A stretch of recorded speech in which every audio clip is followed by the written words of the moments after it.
I'm Dr. Tiwari, Associate Professor of English, Government College, Sriganganagar. Today we are going to have a brief introduction of the great Victorian poet Lord Alfred Tennyson. Tennyson was the son of a clergyman. He was born at Somersby in Lincolnshire. After some schooling at Louth, he proceeded to Cambridge in 1828. He left Cambridge without taking a degree, but before doing so, he published a small volume of mediocre verse. He was appointed poet laureate in 1850 in succession to William Wordsworth. In his later years, recognition and applause came increasingly upon him, and he was regarded as the greatest poet of his day. He died at Aldworth in Surrey and was buried in Westminster Abbey. Tennyson was the most popular poet of his time. As long as he lived, he reigned supreme on the throne of poetry. Throughout the entire Victorian period, Tennyson stood at the summit of poetry in England. For nearly half a century, he was the voice of the whole people, expressing in exquisite melody their doubts and their faith, their griefs and their triumphs. The thoughts, ideals, and aspirations of the whole age are faithfully mirrored in the poetry of Tennyson. In fact, he is the literary historian of the Victorian age.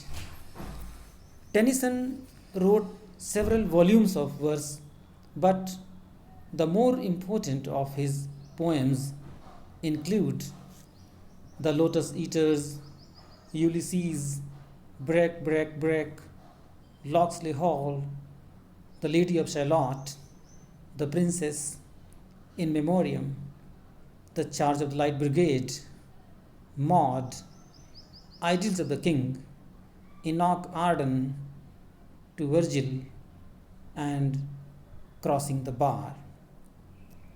These poems comprise lyrics, odes, dramatic monologues, elegy, metrical romances, and verse tales. Tennyson's poetry reflects the complex tendencies of his age.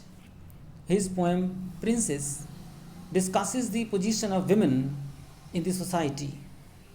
The poem Locksley Hall reflects the change in social and political opinions with change in time. Ulysses represents the spirit of inquiry and the quest for knowledge of the Victorian age. In Memoriam expresses the spiritual unrest and uncertainty of the people who lost their religious faith as a result of scientific advancement. Tennyson's poetry derives nearly all its material from his own age and his own country. Victorian England relives in his pages. The Princess deals with one of the burning questions of the day, that is, the higher education of women and their place in the fast changing modern society. The poem Maud delineates not only the patriotic passion of the time but also reflects the mammon worship of the day.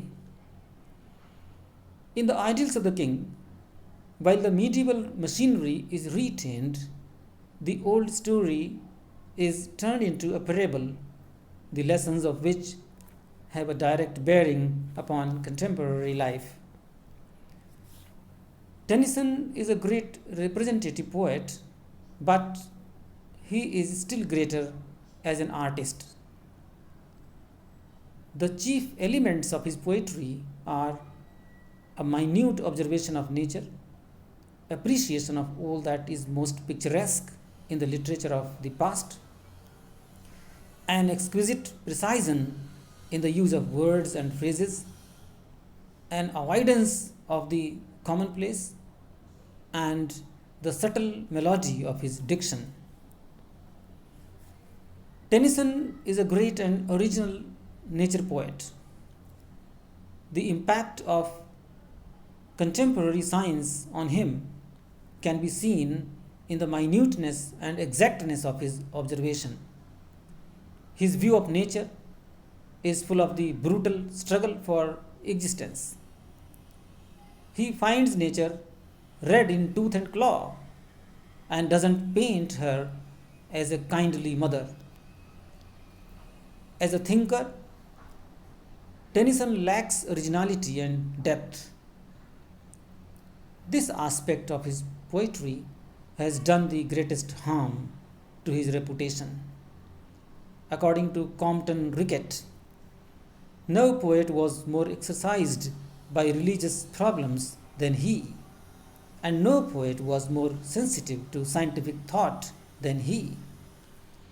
His attitude is one of compromise between science and religion. Tennyson has expressed himself on various matters, political, social, religious, and ethical, but his philosophy is neither great nor inspiring. Today, he is valued not as a thinker but as a consummate literary artist.